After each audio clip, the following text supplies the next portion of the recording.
Hey, what's going on? This is Ricardo with Within Trenches Media, as well as the Code 7 Podcast Network. And we're about to get started here with our media partner spotlight. And this is with RQI. A big thanks to RQI for everything, as always, for being a media partner sponsor. And this is for the month of July. We have been in this partnership actually for a little while now. This media partner sponsorship, they last about 4 months. But even before that, we've been doing things. They've also been a sponsor in the past of Dare to Be Great.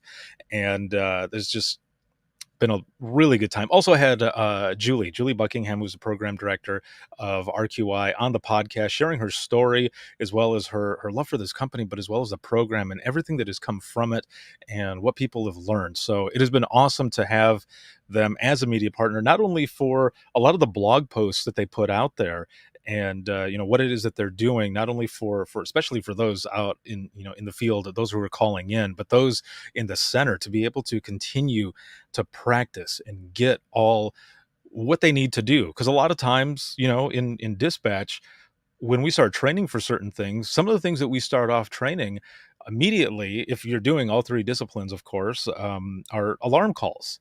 We practice those, and there's so many of them that come in that it's like night and day. We just do it. We can do it with our eyes closed. But when it comes to cardiac arrest, in some places, those calls, they only come in so often. It doesn't happen as often as alarm calls, unless, of course, you're working in a spot where you're just doing medicals all the time. But then again, I'm not sure how often it is. The point, though, is that they offer this program to be able to also, get some testing and follow how they're doing this, so that when those calls come in, it's almost like night and day, and you just continue to do it and do it. So again, it has been really good to have RQI as a partner and learn more about them and hear more stories. And that is what we're doing here today with this media partner spotlight for the month of July with RQI. We have got a crew from MedStar 911 out of Fort Worth, Texas, and we're going to learn a lot about them, their stories, but also their RQI story. How did they get involved in the organization? What is it that drew them to it, but also this program and how it has helped them as well? So we're going to go down the line here. I'm going to bring people up, and we're going to get right into this. So first off, pulling up on the screen here, and I was just about to click on her and she disappeared. So I'm going to go to the next person. I'm sure she's going to pop up here in just a moment. Oh, there she is. Okay, so I'm going to pull her up here now. She just popped up. You can't see this, but I can. So I can see it on my screen over here. On the bottom is almost like a virtual waiting room where I can see everyone. They can hear me and everything, but I can't hear them. And I'm about to bring Christy up, and then it disappeared for whatever reason. That's pretty funny. But here we are. I'm about to bring her up right now. Hello. Sorry, having technical difficulties today. Oh no, it is all good. Yesterday, as I mentioned before we went live, I was doing a virtual event for Kansas APCO. They have these virtual workshops, these training days that they do. They've been doing it for the last year or so, and I've been helping them with it. It's been powered by Within the Trenches Media, and for whatever reason, like, there was technical difficulties all over the place because the internet for almost every speaker was bad, and trying to pull people in, and it was craziness. So I know exactly what you mean. Okay. Yes, this will be fun. So welcome, and our next guest here is Lindy. Hello. Hello. How are you? I am doing well. How about yourself? Fantastic. Happy to be here. Excellent. This is going to be good. We're going to get to learn more about all of you here as we continue to go on. And I like that you kind of have that in the background. You were able to kind of blur it out. Those are some of the things that I haven't tried to do yet on my screen, because for whatever reason it'll mess up. And with my luck, it would end up being where it would probably just show like my head floating or something, and then Yes. it would just be a Yes, that distraction happens the a whole lot. time. Yeah. Listen, I have a messy workspace, so I got to pretend like it's organized and looking pretty back there. I am right there with you. I was just saying to one of our other guests here before I bring him on, Matt. He's like, "How are you doing?" I was like, "Oh, I'm doing all right." He goes, "That didn't sound convincing." I was like, "Well, no, you're right. It wasn't. I haven't had a lot of sleep, but just the same as you. Like, I've got all these boxes over here because people bought a bunch of hats, so they're just sitting here, and I have to do those later tonight. So next time I'll have to blur it out as well. I have to bring in my big green screen. But That sounds thank you like a for lot of being here. work. Oh, yeah, it has been something else. As you can see, I haven't had a chance to shave, so I've just been working and working. But it's been good, and I'm very happy to have you guys here, and I can't wait to hear more about your stories as well. So our next guest here, pulling him up here, is Ray. Hello. How Hello, you doing? sir. I am doing well, and welcome. And I'm excited to have each and every one of you on here. And this is going to be good. I actually had been sending.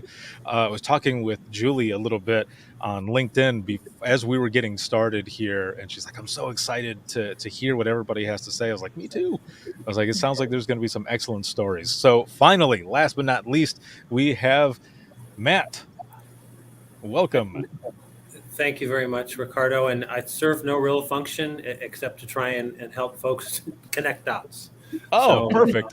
That's what we do. So I've known RQI and have been very excited to partner with them on this project. Lindy and the team have done an amazing job. So happy to be part of it.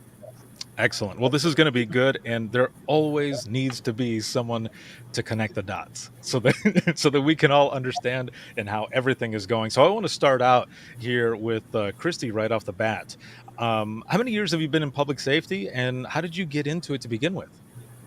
Well, this December will be 20 years for me. And all of those years have been at MedStar.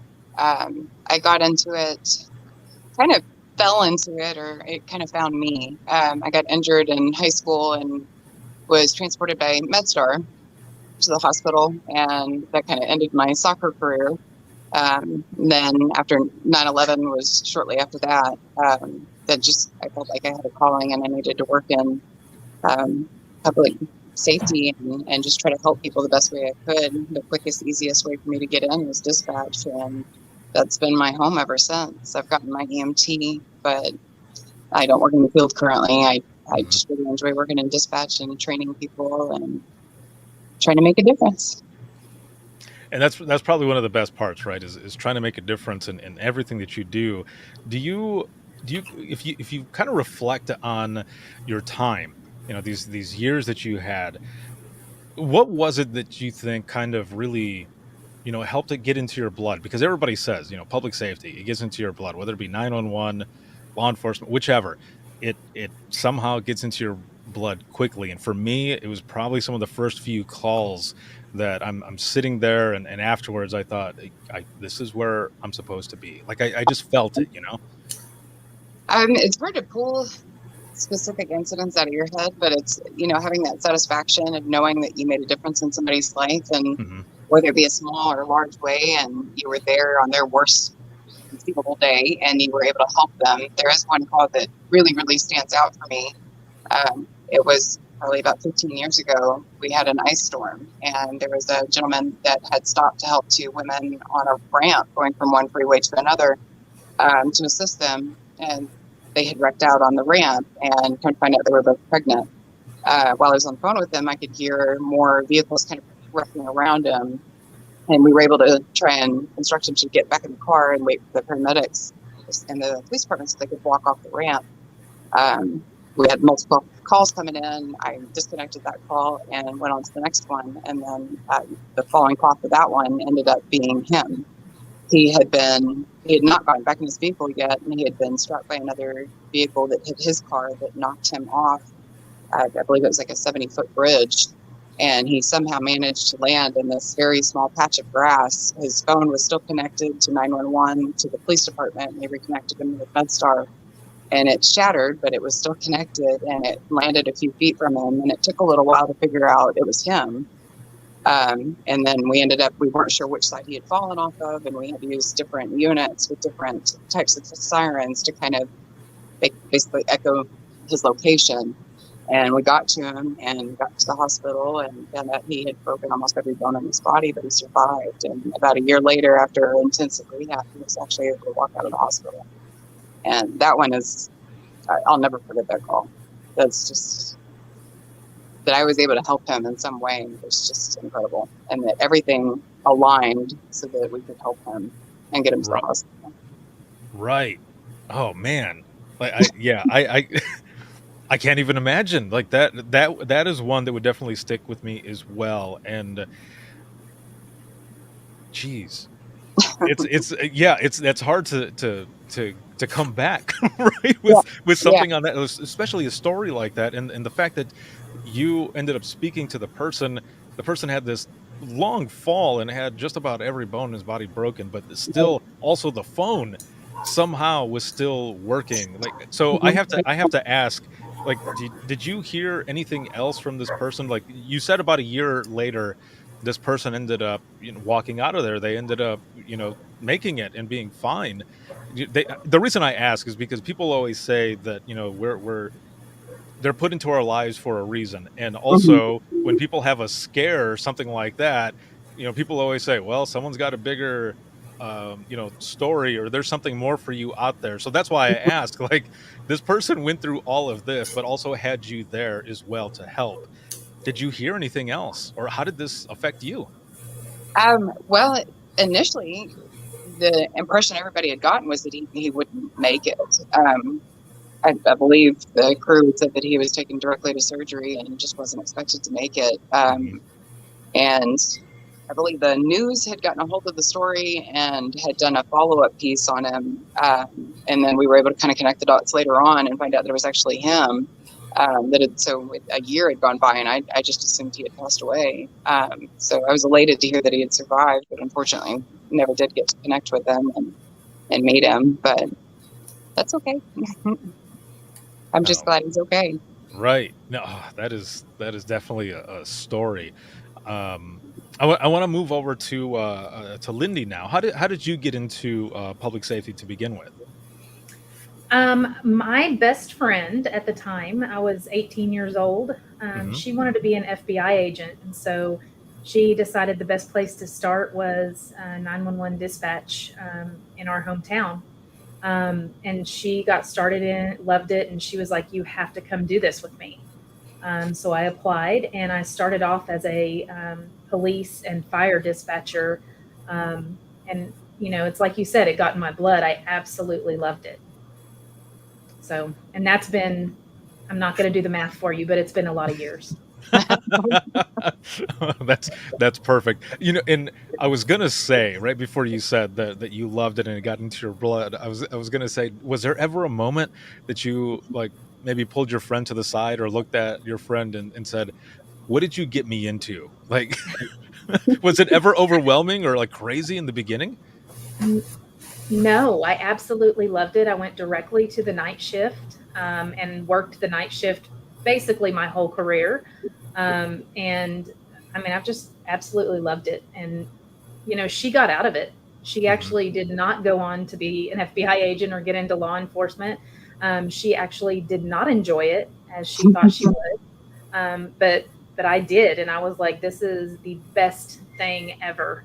And I excelled at it. So, it was wonderful. I loved it. I ended up, moving to Fort Worth and getting to MedStar and training in emergency medical dispatch after working for an ambulance company back in my hometown that did not do emergency medical dispatch. And I was like, oh my gosh, why didn't we do this? So it's been, interesting steps in my career of, learning. Now, this is a good thing to bring up here because I also, when I first started out dispatching, we didn't do any type of American emergency medical dispatch, and moving from a small police department into a central dispatch, it was completely different. And I mean, of course, there was a lot to learn and everything. And at that time, when I was doing this, it was just like all these big old cards and stuff, and going through. Now, for you, how was that for you? Going from a place that didn't do it, but then now, having that. that it was so eye-opening to me when I went from one ambulance provider that did not provide, pre-arrival instructions and care to a place that did. I was like, oh my gosh, did I kill anybody? Did I have opportunity to save lives that I missed? I Right. mean, I had all of these moral, questions of, for a year I did this and I worried, like, did I do harm? Could I have helped? And I was so happy to have come to a place that valued the pre-arrival instruction and providing care to patients and being the first responder. And I came to MedStar and I was like, MedStar is the place to be. There is nowhere else that I would rather be, and I cannot see myself being anywhere else because of how we step into innovation and push for patient care. Well, and there's that feeling of helplessness, right? Because I remember like listening to you say it. It takes me back to those moments early on at that small police department where we would get all the pertinent information, and then we would transfer over to the central dispatch to what we called county radio, and then I would tone out for fire rescue to be there. And I remember sitting there thinking, there's got to be more that I could have done. There has to be more. There's, just thinking and thinking Yeah. and thinking to the point where, sometimes you get stuck in your head, right? And then you're just kind of sitting there in between calls, second guessing or asking Yes. yourself, and you think, there's got to be more to this. I can only imagine it was, kind of similar for you as well. Oh, absolutely. Absolutely. When back at my hometown, when I worked for that, it was a small agency. So it was just 3 ambulances out of one place. So every time they would run a call and they would come back, I would be like, tell me about it. What happened? Are they okay? What was the outcome? Which now is not okay because of HIPAA and all of the things. But now when we provide that care and we have a better idea of what's going on, I don't feel that need to know, because I feel like I did everything that I could to help. And I'm not as, I don't know, I just don't have that drive to find out, like, did something go wrong? Because I know that I've done everything that I can, and I know that our crews have done everything that they can. Nice. Well, I do have a question here really quick before I move over to Ray. Now, you said that you just, absolutely loved it and everything once you got started. What were some of the things that you absolutely loved? Like for me, there was that camaraderie. I worked midnight shift as well, except for a 3 or 4 month morning stint that I did when I got promoted to supervisor, which I hated. And I Yes. say I hated that because I had worked midnights all that time, and because I was the low person in the supervisor line of duty and everything, nobody wanted that morning shift for whatever reason. I thought I was going to go back to nights, but I was at mornings, and I lived about 45 minutes away. So it was 4:30 in the morning to 4:30 in the evening. So I would have to wake up at 3 in the morning to leave by 3:30 to get to work at 4:15 so that I could get briefed on everything and then start at 4:30. So Yeah. it wasn't the greatest, especially the types of calls. It wasn't like working midnight shift where Mhm. sometimes it hits the fan. Well, a lot of times it hits the fan. And sometimes when you think you've taken the most outrageous call, they hand you another one. There's You're something like, that's oh, wrong, yeah. for sure. What was it for Yeah. you? Oh man, in the beginning, so there was this older woman that, she MHMR, some mental health problems, and she would call in regularly and ask for some funny things. She wanted the police officers to bring her some packs of cigarettes. She, believed that there were some German headquarters down the street. But one of my favorites is that she would call because she believed that there were little green alien men on her lawn. And our officers would go out and they would, pew, pew, pew, pew with their little fake guns and tell her that they had killed all of the little fake aliens on her lawn. And that would do it for her. And she'd be Yeah. done calling 911 for the night after they'd take care of her little aliens. So that was one of the first, one of the few calls that I remember from the beginning. One of more recent, I had a cardiac arrest on a newborn infant. The mother had given birth in the car on the way to the hospital, and the baby was not breathing. So while I am giving instructions to, stimulate the baby and start breathing up, one of my coworkers is retransmitting on the Annie Alley to get their location because they also refuse to pull over. So we're sending an ambulance towards their ever moving location while we're providing instructions. And then, ended up intercepting them at the hospital. Baby turned out to be perfectly fine. I did get to meet mom and baby later, and that was a fantastic thing. Matt is, when he says he connects the dots, that's something that he has done for our organization that is fantastic. We get to do survivor reunions where we get to meet up with all of these folks that we provide this care for. And we get to meet them after the fact, which, a lot of comm center folks do not get to do. And we are so appreciative that we get those opportunities. And Matt and his team makes that happen for us. Oh, that is amazing. It's got to be just a great feeling to be able to do that, and of course that good outcome and all, but then to meet them afterwards as well. That's got to have just just an impact on you, because that it's things like that as well that also shows you, and sometimes we forget, right? But it also shows you why you do what you do. So that's Yes. awesome. That Yes. is really good. And the person that you were talking about with the little green aliens, the little green men and stuff, I always say to people when we're telling, stories like this, because I have a bunch of my own as well, but I've always said, what if what they're saying they were seeing was real? And Right? we end up getting Yes. there and they're not there. Like, what if it was true? Yes. That would be something else. Yeah.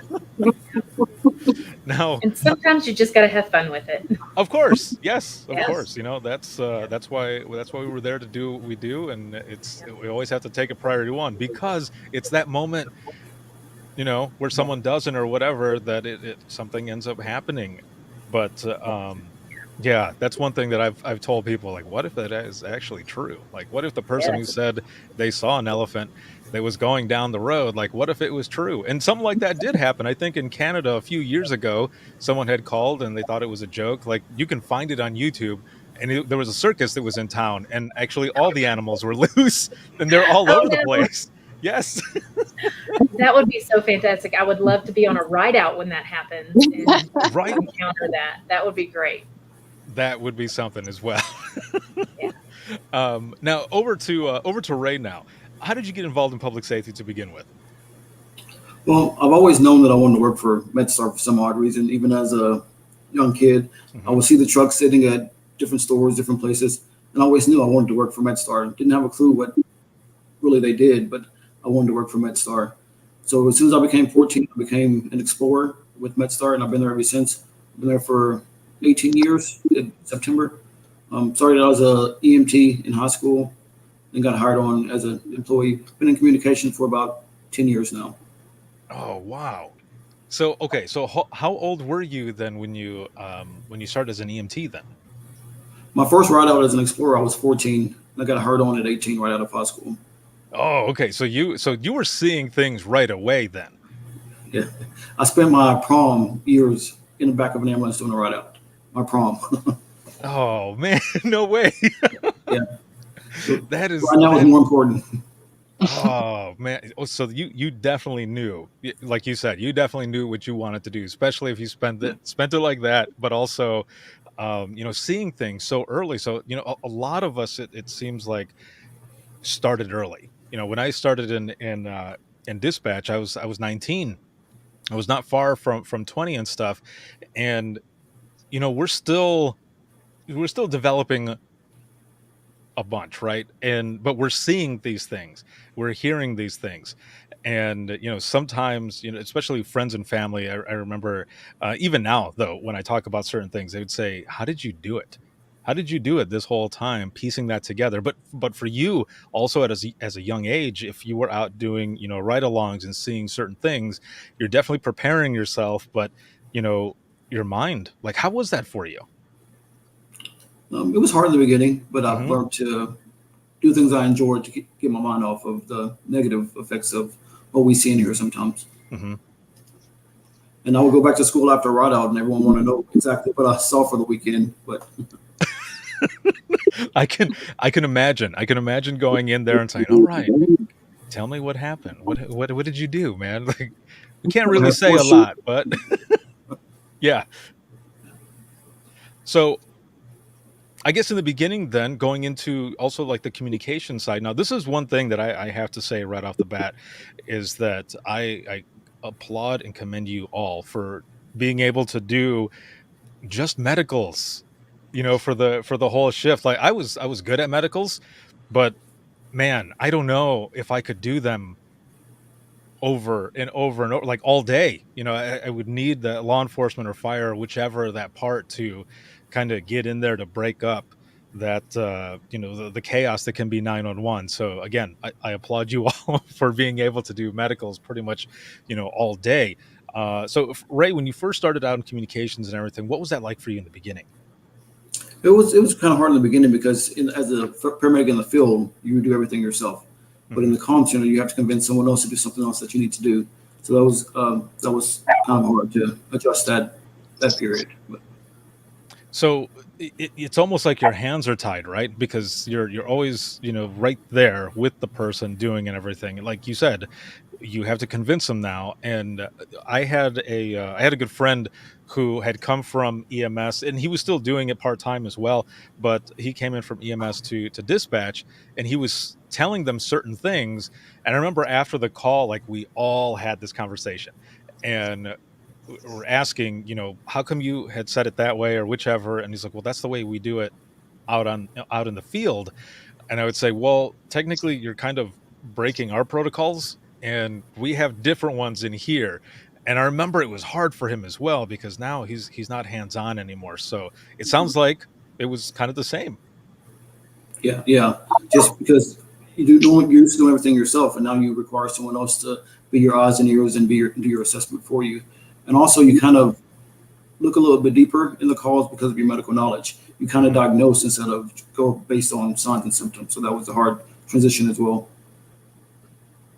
So what are some of the things that you really enjoy about this, the communication side? Of course, the camaraderie against for the teams and stuff like that, and also just knowing that I impact someone's life every single day that I go to work. Sometimes 15 to 20 lives every single day. So It's something, right? When we're taking calls and stuff, that not a lot of times we know what the outcome might be, or the closure or anything like that. But the other thing is that we won't always know the impact that we've had on people, on their families, those connected to those people and everything. And sometimes, just like Lindy had mentioned, you do get to meet those people, and you do get to find out that continued story, right? right, yeah, just a call that I had maybe about a month ago. Lady found her husband. He had collapsed in the restroom. We got CPR started, and I actually have a reunion with that family next week because he made it out of the hospital perfectly, everything intact. So that's good. Oh, that'll be awesome, man. And excellent work, all of you, for the job that you do. And so, Matt, I want to move over to you now, and I want to know kind of your public safety background as well. How did you get involved in public safety to begin with? So I've always been interested in public safety. I actually, when I was younger, I wanted to be a police officer. Hmm. So I actually did a bunch of police cadet things and then went to college for criminal justice. And while I was in criminal justice school, I volunteered as a firefighter in my hometown. And my father had a very bad heart condition. He died at home, and I was there. And I watched our local volunteer ambulance crew in our hometown work their butts off to try and save my dad, and was so impressed that the next day, at the ripe old age of 17, went over to the volunteer ambulance corps and signed up as a driver because you could be a driver at 17. Mhm. So, and then I got bit by the EMS bug, and that was much to Lindy's. Lindy's going to whip out the calculator. That was 42 years ago. Oh, wow. I've been in EMS for 42 years. At the time, I'm sorry, I misspoke. They allowed volunteers at the age of 7. In that, of course, not 17. No, I'm kidding. I was like, huh? But absolutely love the emergency medical field. Have worked in a number of different types of organizations. I've been at MedStar for about 12 years. And for 12 years, I have not worked one day that I've been here, because it's just such an amazing organization and amazing people and the things that they do every day. And I still work out in the field. I'm still credentialed. I worked a field shift on Friday last week. Just love the patient care aspect of it as well, and just blown away by what EMTs, paramedics, and the dispatchers and the EMDs do here. It's just amazing. Now, with the story that you shared and all, with your father, do you feel like throughout your career, and maybe if you were a trainer and you're training others that are coming in, do you carry this story and kind of pass it along as well to those who are coming in?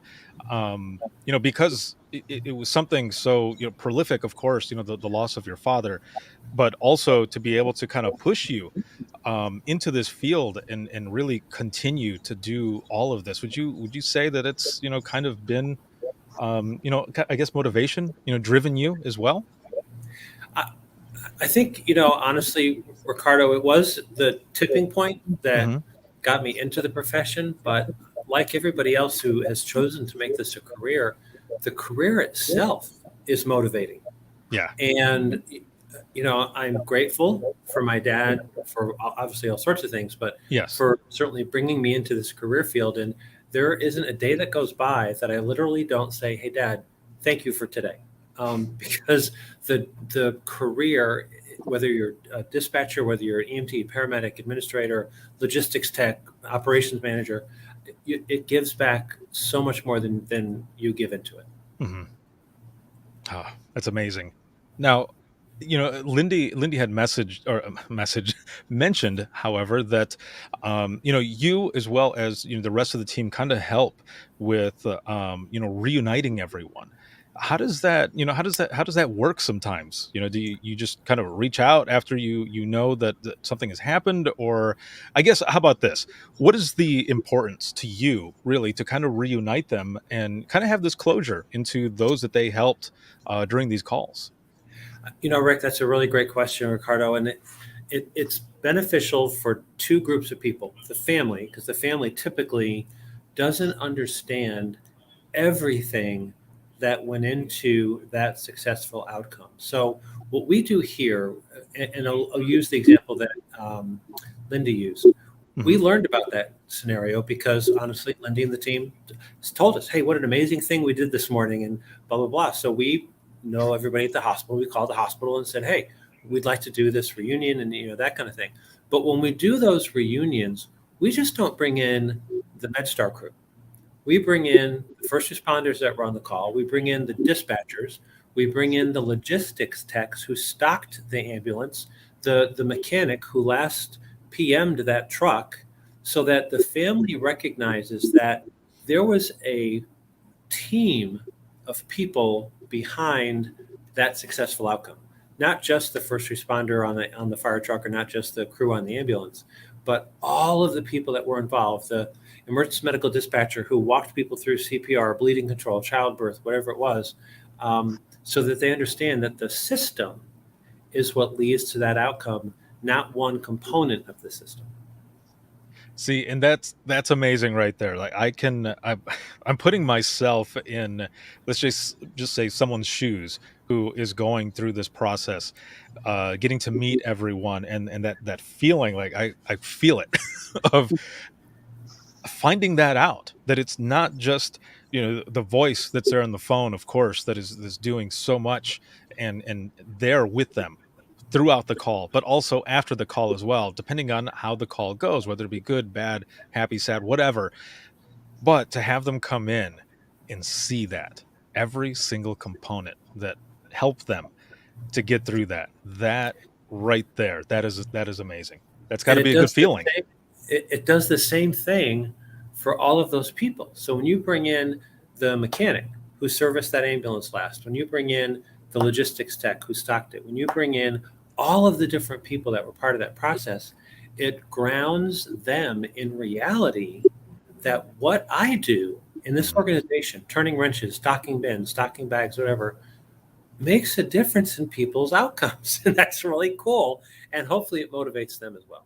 Right. Yeah, and I can see as well as, as we continue talking about this, there might be something similar to, your story where someone goes in and sees this system that has helped save their life and makes them want to do the same thing, makes them want to get into, a similar profession and to help people, or just simply to, spread the word on everything that you all do, because of course you need the recognition as well. But it's not just about the recognition, it's about what you're doing. Like, man, I want to go work for you guys. That is awesome. That is a great feeling. Thank you for sharing that and the way you do it. And Julie, here, I want to throw this on the screen. Julie Buckingham says how MedStar conducts their survivor meet and greets is an example of every system to follow. It takes a system in all caps to save a life. That is amazing. Very well done. Now, I want to kind of segue over to RQI, and I want to kind of talk about how, or really, what drew you towards not only the organization but the program that they have and how it has been working for you all.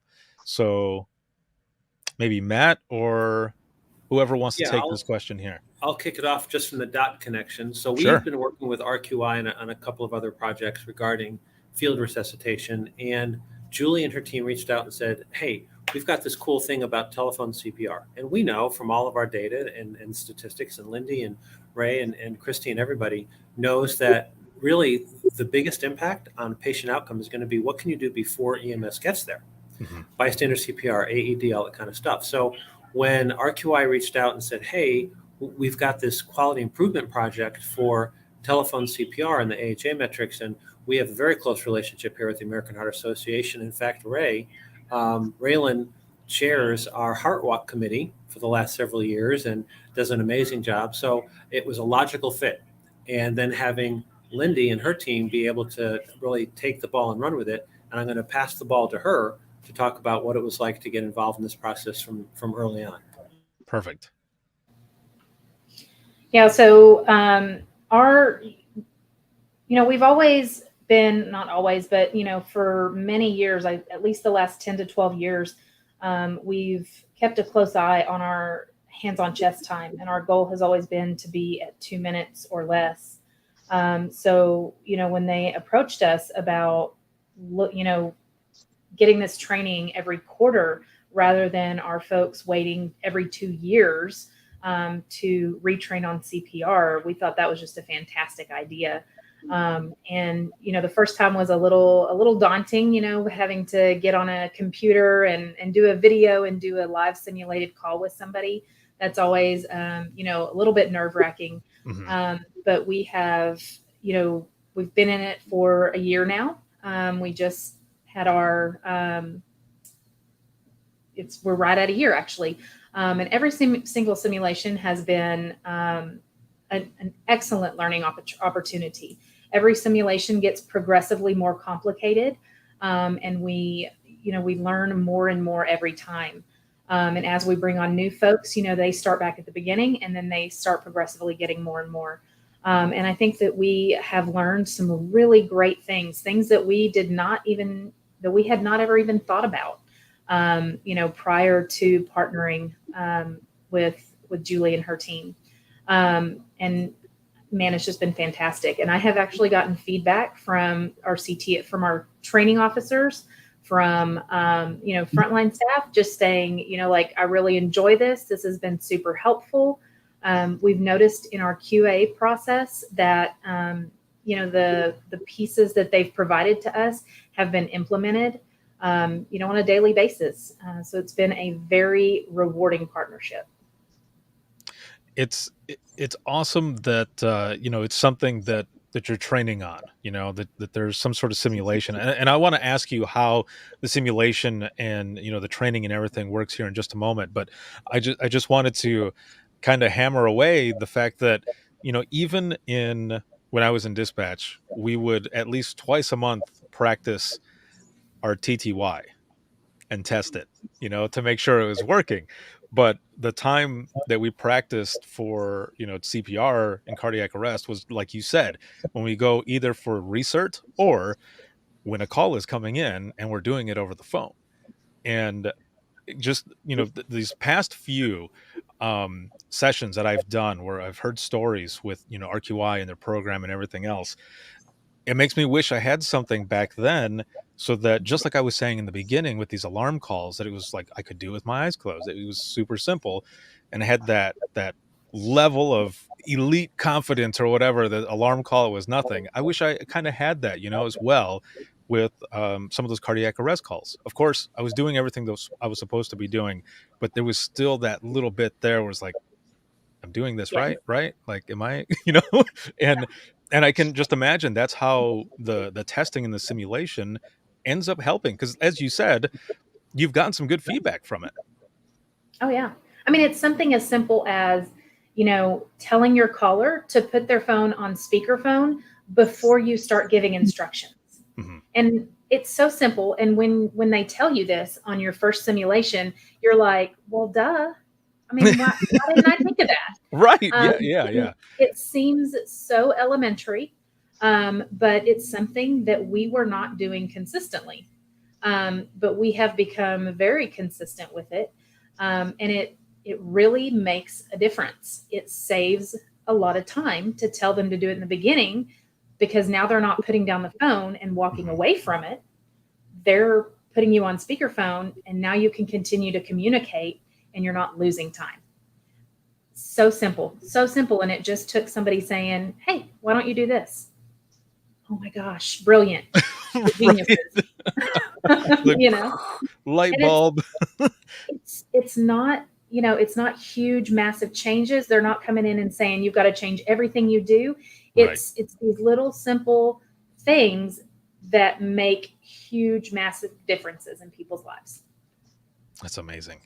And so, Christy, over to you. What is the what has it been like for you? Just the program, the simulations, all of it. How's it been for you in this case? I've gotten a lot out of it. I really appreciate it. We've typically in the past, we've just done the traditional 2-year hands-on CPR research. This one is quarterly, of course, and there's an actual simulation associated with it. And as Lindy had said, each one gets progressively a little bit more challenging. And one thing it really emphasizes on is we don't often get the scenarios when somebody collapses and goes into arrest that they fall flat on their back in a perfect position on the floor to begin CPR. Right. And it's very, very rare. So it has been really nice where she really kind of works with you and kind of pushes you to pay attention to the time frames on the different scenarios and trying to get them manipulated. And you're also, not only are you providing care for the patient, you're absolutely 100% providing care for the caller as well. You want that caller to walk away, even if it was a fruitless situation. You want them walking away, having the feeling that they've done absolutely everything that they could. And I think that's hugely important. And I'm really glad that they emphasize on that so much. And then being a CTO, my trainees get to kind of dive into this as well. Instead of just doing a scenario with the two of us sitting next to each other in a room, it feels a little bit more realistic when they do the simulation over the computer and the phone versus, in person. And so they kind of get a little bit of an experience with that in a more controlled environment where they feel a little safer and they're not as nervous, especially if they've never been in EMS or dispatch before. So I'm very passionate about it. I really enjoy the RQI process, and I think it's made a lot of wonderful changes, be it small, large, whatever. It makes a difference. Absolutely. That's awesome. How about you, Ray? How's it been for you? It's been awesome for me as well. I really love the simulation. I think I get more nervous doing the simulation than I do actually taking them out on the call. But I enjoyed the BLS that we have to do every 2 years was great, but it's more geared towards being next to a patient, being able to put hands on a patient. The telecommunications simulation with RQIT is geared towards call takers and dispatchers. So I think it's awesome. That is, that's excellent to be able to have that, especially I'm kind of thinking of how the simulation was that they had at one of the more recent conferences, actually a few months ago, in Nashville, and they had, they had a body, there was the torso on up, and people are walking up and they're doing compressions. They have music playing, and then there was a laptop that was like judging how, close they were to the part they were supposed to be with the compression, the right rhythm and everything. And I was watching them because they were right diagonal from me, and Julie had already said, "You're going to come over here and do this, right?" And I thought, should I? Like, like it looks fun, but I don't know what rating I'm gonna get because I've been out of the game for a little while. So, but the simulation, I can it really put everyone there, and there was also a lot of people who were cheering and stuff because they had it like right on the money. But for for the simulation that you all are talking about, this is just it's just right in the computer, right? Is it just like testing, or is there other things that you're pressing? How does it work? It's an actual call that comes in, and we'll process it just like we're talking to a normal caller using Procreate. Oh, excellent. Okay.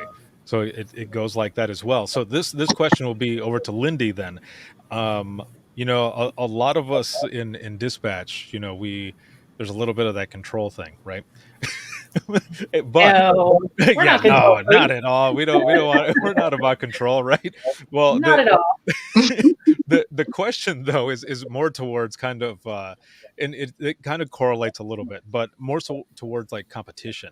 So do you kind of see where in some of these simulations, maybe as a motivator almost for people in their testing and everything, is there any, like friendly competition, going on there as well? It's kind of funny that you say that. We have just recently started sharing scorecards for our folks, which kind of gives a couple of different measurements for our department. And we published last month in, I guess, May and June, and the improvement from May to June, because they saw May and then June with a little bit of competition, was pretty impressive. So yeah, a little bit of healthy competition goes a long way. Yeah. That is excellent. Yeah, we didn't have something, similar, of course, when I was in dispatch or anything, but there was always that healthy competition between different teams, and you're like, okay, I see what you got there. We're gonna try to do better. And I'm pretty sure when they have, multiple simulations scheduled during a day, they come back out and go, "This is how I did. How did you do? How did your simulation go?" Right. Oh, that's funny. It always makes me think of like TV shows or whatever, when people have taken tests and they have everything on the board and everyone's looking and looking and looking.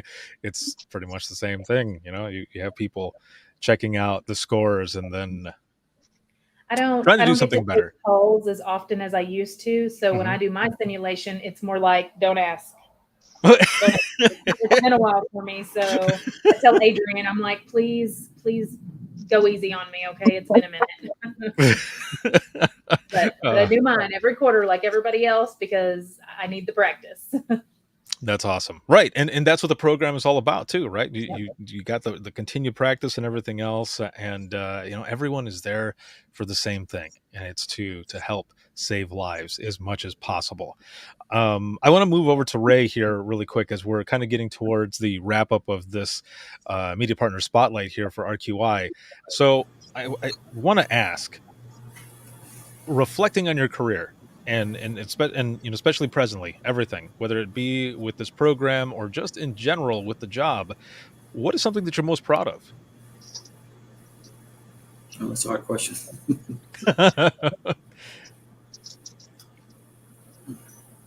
And if you'd like, we can move to either Christy or Lindy and come back to you as well, or You Matt. come back to me. Okay, so let's go with Christy. Ah, um, I would say, gosh, that's a tough one. I consider myself incredibly patient, and easy to talk to, and I think that's worked very well for me as in all of my career in different aspects, but especially with being a trainer. Um, my goal is for them to walk away with a good experience and giving them every tool that I can to help them. And then I always want to continuously learn and make myself a better trainer or a better dispatcher, call taker, and anything that I can do to make myself better is I'm all about it. I think that's probably one of the best things, right? And something that sometimes a lot of us want to do as well is to leave the profession way better than it was when we started. Because I started in 2001, and I remember, oof, it was a long time ago. I remember when I started, no one ever told me or anything, because we didn't talk about it, right? It was kind of taboo that, when you take certain calls, you're going to have to kind of figure out how to deal with it yourself. Like Yes. no one said that. Like I remember people saying there's going to be some, hard stuff in colorful language, of course. There's going to be there's going to be some stuff that you're going to be, dealing with.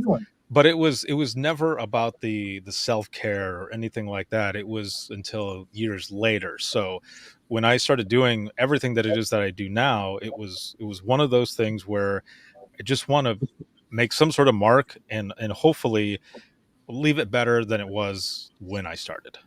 Yes. Lindy, how about you? What is something that you're most proud of with your career or, with this program, just everything that you're doing? Honestly, I am most proud that I have been given the opportunity to lead this team. This I just can't even begin to say how much the MedStar team is. I mean, really world class. We provide the best healthcare, and we have the best people. And I'm just more than honored and more than proud to be, number one, just part of the organization, and number two, a leader in the organization. And there is no place I'd rather be. So we've got some great people. That's awesome. How about you, Ray? To kind of go off what Lindy said, I think I'm most proud of getting my dream job, work for MedStar, and of the team that we have in the comm center, the camaraderie that we have, taking care of patients. I mean, I love it. Excellent. I'll have one more question for you here in just a moment. But Matt, how about you? What is something that you're most proud of? I think the difference that we make that we don't even know. One of the things that we do is we have an outside agency that does patient experience surveys for our patients every month. And the dispatch scores and the patients and the callers are asked about their experience with the dispatcher. And month in, month out, that department has some of the highest patient customer satisfaction scores in that report, which just tells you that not only are they outstanding at the technical aspects of their job, because being ACE accredited by the International Academies of Emergency Dispatch, they have to maintain that certain compliance with the protocol, but they do it in a way that someone who, for the 1.5 times on average in their life that they're going to call 911, they're going to get Christy on the phone. They're going to get Ray on the phone. They're going to get, God forbid, on a bad staffing day, Lindy on the phone. And they're going to have an experience that means something to them. And we see that in the reports, and just that ability to, even if it was a bad outcome, the experience they had with the call takers, with the MedStar 911 team, phenomenal. It's just so rewarding. Oh man, that is excellent. If you guys are hiring, everyone who's watching this right now or who will watch it in the replay are probably going to want to go over there, because this is the type of place that you want to work. Just everything that all of you have been saying, the environment, whether it's a good or bad call, you guys you're all there together, just like this is a family. This is awesome. This is great. So my question for Ray: if you could go back in time with the knowledge that you have now to give yourself some advice in the beginning of your career, what would you say to yourself? I would say take care of yourself and take care of routine. We get so focused on taking care of patients, taking care of callers, things like that. We often forget that to take care of ourselves and each other. We have bad days, we have good days. We should be there for each other for each of those situations. Excellent. Thank you for that. And Christy, I want to ask you the same thing. And the reason I ask this too is because just like Ray said, a lot of times we forget about ourselves. It's, you always hear on an airplane, you're putting your oxygen mask on first and then you help others. Well, for us, it's not that way, right? We're always helping everyone else and we forget about ourselves. So like for me, if I could go back in time and give myself some advice, one, I would let myself know everything is going to be okay. Like you're going to be fine. Just keep plugging away. But also, get more into like breathing techniques to help keep yourself calm. Get into yoga or meditation or whichever, because you're going to be taking some hard calls and you need to take care of yourself. So I fully agree there, Ray. But Christy, how about you? If you could go back in time, what would you tell yourself? Ray kind of stole my answer, but also I think, especially initially when I first started working in EMS, I didn't have a family. Now I'm married, I have kids. The level of work-life balance is very, very important. You really enjoy it, you're passionate about it, and you want to help people, and you want to shifts and get a little extra money and things like that. And when you burn the candle at both ends like that, you tend to, something has to give somewhere. And sometimes your service level isn't at its best when you're pushing yourself to that extreme. And then also to build on what you had said of you tend to want to take care of everybody else. With having a family, I tend to find myself still putting myself in that same kind of role at home. And it's important for me to take time to myself. And fortunately, I'm blessed with a very super understanding husband who allows me that. Sometimes when I come home, I need 30, 45 minutes to just kind of decompress, and the ride home isn't quite enough. It just kind of depends on the day, and he allows me that. And sometimes after a long weekend of working crazy calls, and I need my Monday to just kind of sleep in and just kind of reset, and he affords me that opportunity. He's very understanding and compassionate about that. So that's helped me. But sometimes you just have to remember that you are one of those people that needs to be taken care of as well, and give yourself that time. Definitely. And Lindy, how about yourself? Oh, everything is not on fire. I think in public safety, we tend to believe that, everything is just so super, an emergency. Everything is just on fire. You got to go, go, go, go, go, go, go. And I mean, everything in your life becomes that. Everything's on fire. Everything is not on fire. Everything does not have to be done right this second. I would have learned to prioritize a lot sooner. I feel you there. I definitely know that. And, I would probably also tell myself, when you're out of dispatch, some of the things that you did while in dispatch is going to stick with you, like giving phonetics or also giving directions a certain way. I'll be on a phone call with someone. I'll say, you got to go northbound on this or that. And they're like, I don't know what you're saying. I'm like, oh, sorry. Yes. So that doesn't go away. I tell my husband regularly that I need him to calm down so that I can help him. He doesn't appreciate that. So yeah, you go into dispatch mode. Yes. Oh yes. I remember my wife telling me that once. I don't even remember what we were talking about, and I didn't even notice I was doing it. And she goes, I'm not one of your callers. And I said, what? And she goes, you're talking to me like you're talking to one of your callers. I was like, oh, my bad. But it sticks with you, right? It sticks with you. What can you do? it does. So Matt, how about yourself? If you could go back in time with the knowledge that you have now, at the beginning of your career, what advice would you give yourself? Cut yourself some slack. Mm-hmm. I think you've heard from 3 of the best people in the industry about their level of commitment, their strive for perfection. In fact, a couple of folks here are on a team here that we have at MedStar called the Hope Squad, and they do peer counseling for people. And, some of us tend to be a little high strung, maybe a little CDO. You know what CDO is? CDO is when you're so OCD that you have to alphabetize it.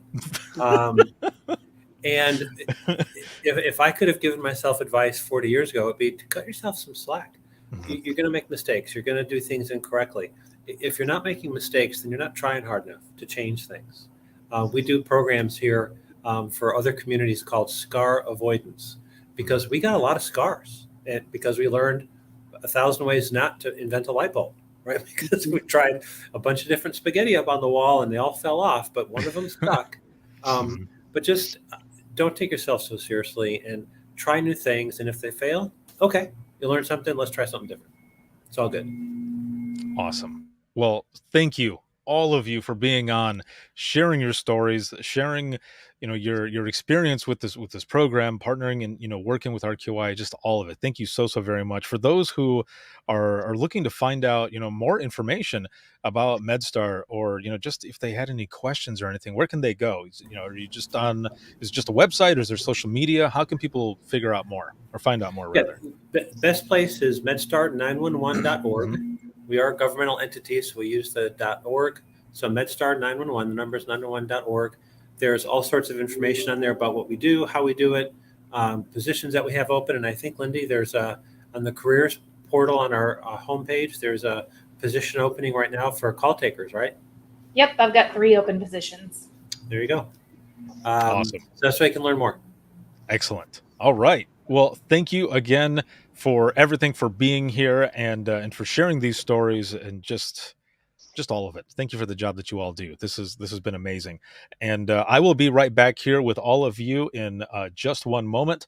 For those who are watching and listening, if you have any comments, questions, or you ever want to be a guest on the show, or you also are an industry partner who wants to be a media partner sponsor to have this type of spotlight, to not only share what it is that you're doing, but these stories that go along with what it is that you do, for those not only out there in the field, but those who are in 911 taking these calls, call takers and dispatchers, all of it. So if you have any comments or questions, please check us out. You can email us, and that's going to be wttpodcast@gmail.com. A big shout out and thank you to RQI for being a media partner sponsor, but also to patrons for everything. If you want to become a patron, you can check us out and support us, patreon.com/WTT podcast. This episode can be seen on Facebook, LinkedIn, YouTube, as well as Twitter. And then for the flagship show, Within the Trenches podcast, you can hear us 24/7 on Apple Podcasts, iHeartRadio, Spotify, your favorite podcasting app, and withinthetrenches.net.